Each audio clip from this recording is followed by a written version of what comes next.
लोग जात की बात करते हैं, हम रोजगार की बात करते हैं, लोग पार्टी की बात करते हैं, हम किसानों की बात करते हैं।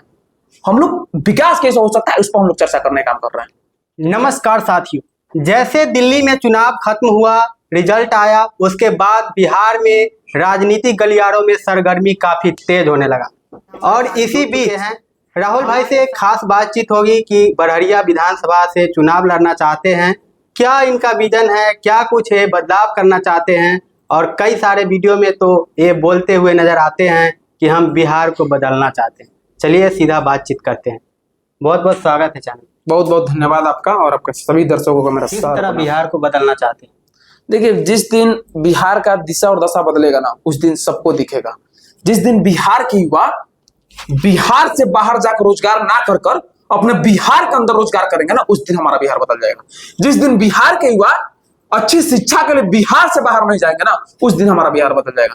जिस दिन बिहार के लोग अच्छी स्वस्थ इलाज के लिए बिहार से बाहर नहीं जाएंगे ना, उस दिन हमारा बिहार बदल जाएगा। ये तीन चीज रुक जाएगा, बिहार हमारा बदल जाएगा।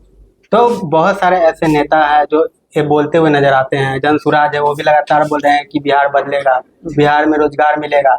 आपका क्या विजन है? देखिए, केवल बोलने से नहीं होता है, अब जरूरत है हमें करने की।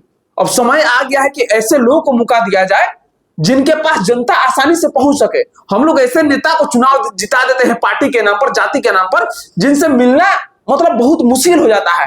हम आम जनता से बस निवेदन यही करते हैं, ऐसे लोग को सत्ता में बैठाइए जिनके साथ आप आसानी से मिल सकते हैं, जिनके पास आप अपनी आसानी से बातें कह सके, वो आपकी आसानी से बातें सुन सके। ऐसे लोग को सत्ता में बैठाइए, आपकी समस्या का समाधान हर हाल में होगा। तो कैसे, आपकी क्या तैयारी है? आप देख रहे हैं कि बड़हरिया में आरजेडी के विधायक है जो पहले से जीते हुए हैं, वो भी इस बार चुनाव में उतरेंगे क्योंकि पहले से विधायक है। तो आप उसको किस तरह लड़ाई में किस तरह सामना करेंगे उससे? देखिए, वर्तमान के जो विधायक है उनसे दूर दूर तक किसी भी प्रकार का लड़ाई मेरा है ही नहीं, और हमको तैयारी करने की आवश्यकता नहीं है, क्योंकि हम विगत 5 साल से जनता के बीच में जा रहे हैं, जनता के बीच में कंटिन्यू है। तैयारी वो लोग करता है जो चुनाव से 2 महीने पहले आता है और चुनाव बीतने के बाद भाग जाता है। हम लोग किसी प्रकार का कोई तैयारी करने की आवश्यकता नहीं है। हम लोग रोज तैयारी में रहते हैं, per day, any time, anywhere, 24/7 हम लोग तैयारी में हैं। हम लोग जनता के लिए कार्य करते हैं, जनता के लिए समर्पित हम लोग हैं। किस पार्टी से टिकट लेने? मैं जनता के पार्टी से चुनाव का तैयारी कर रहा हूँ और जनता के दम पर चुनाव लड़ूंगा। जनता मेरी जैसे बोलेगी मैं वैसे करूंगा। बाकी रही यहाँ तक पार्टी की बात, जितनी भी पार्टियां हैं, अब समय आ गया, अब सभी पार्टियां अपना अपना सर्वे कराएंगी। सर्वे में जिस पार्टी को लगेगा कि मैं बेहतर कैंडिडेट हो सकता हूं उनके लिए, तो मुझे मौका देगी, तो मैं जनता से पूछूंगा, जनता बोलेगी कि लड़ना चाहिए इस दल से, तो ठीक है। अन्यथा मैं जनता के लिए कार्य करूं तो जनता के दम पर चुनाव लड़ जाऊंगा। चुनाव मतलब लड़ना है। तो कुल मिलाकर समझ में आ रहा है कि आप निर्दलीय लड़ना चाहते हैं। हम जनता के दम पर लड़ना चाह रहे हैं। क्या बोले, पार्टी सर्वे कराएगी, पार्टी को लगेगा कि मुझे टिकट देना चाहिए, पार्टी मुझे टिकट देती है तो मैं अपनी जनता से राय लूंगा, जनता बोलेगी हाँ, तो उससे मैं चुनाव लड़ूंगा। आप अगर निर्दलीय पे चुनाव जीत जाते हैं तो किसी न किसी पार्टी में जाना पड़ेगा, क्योंकि फंडिंग तो आएगी वहीं से, पार्टी से ही आएगी, तभी आप काम कर पाएंगे। तो आगे किस पार्टी को ज्वाइन करना है? अभी टिकट चुनाव किस पार्टी से लड़ना है वो तो डिसाइड ही नहीं, तो फिर जीतने के बाद तो अभी बहुत दूर का वसा, दिल्ली अभी दूर है। जीतने के बाद, जब हम जीतने से पहले जनता के सुन रहे हैं, तो जीतने के बाद भी जनता के ही सुनेंगे। जनता मेरी जहां बोलेगी हम वहां खड़े होंगे। बस एक शब्द में बस इतना जानिए, जितने भी नेता है ना, सभी नेता पार्टी के पीछे झंडा ढोने के हरान में है, और हम जनता के पीछे जाकर जनता के लिए कार्य करने का प्रयास कर रहे हैं। तो जनता में, अगर जनता मुझे चुनती है ना, तो मैं जनता के लिए कार्य करूंगा। मैं पार्टी के लिए कार्य नहीं करना चाहता हूं, मैं जनता के लिए कार्य करना चाहता हूं, क्योंकि जितनी भी पार्टियां है ना, वो सभी पार्टियां जनता की ही बात करती है ना। तो जनता के लिए कार्य करना नौजवान है तो उसको लाए आगे, बात कर रहा है युवाओं को, तो युवाओं को दे मौका, तब होगा ना युवाओं का विकास। आप हमेशा युवाओं की बात करते हुए नजर आते हैं। युवाओं के लिए सबसे पहला काम क्या होगा अगर आप चुनाव जीतते हैं? युवाओं के लिए हम लोग सबसे पहला काम रोजगार का करेंगे। पूरे विधानसभा क्षेत्र में हर एक पंचायत में छोटा छोटा लघु उद्योग लगाकर हम लोग युवाओं को रोजगार देने का काम करेंगे।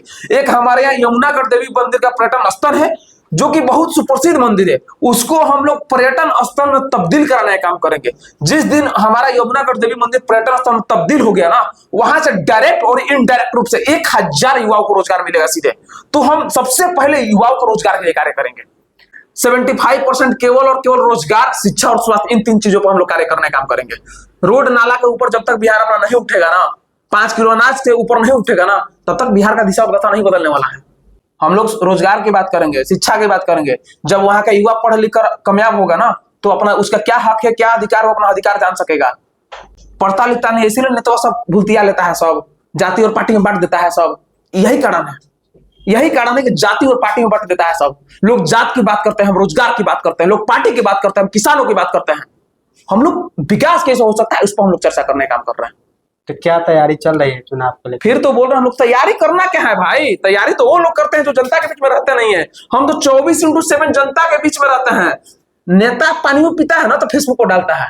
आप मेरा सोशल साइट खोल के देख लीजिए कि हम कितना जनता के बीच में रहते हैं। सुबह 6 बजे से लेकर रात कितना बजता है कोई गारंटी नहीं। हम 24/7 जनता के बीच में रहते हैं। इसी तरह के तमाम खबर देखने के लिए आपका शुक्रिया। मिलते हैं किसी नेक्स्ट वीडियो के साथ। फिलहाल इतना ही। जय हिंद।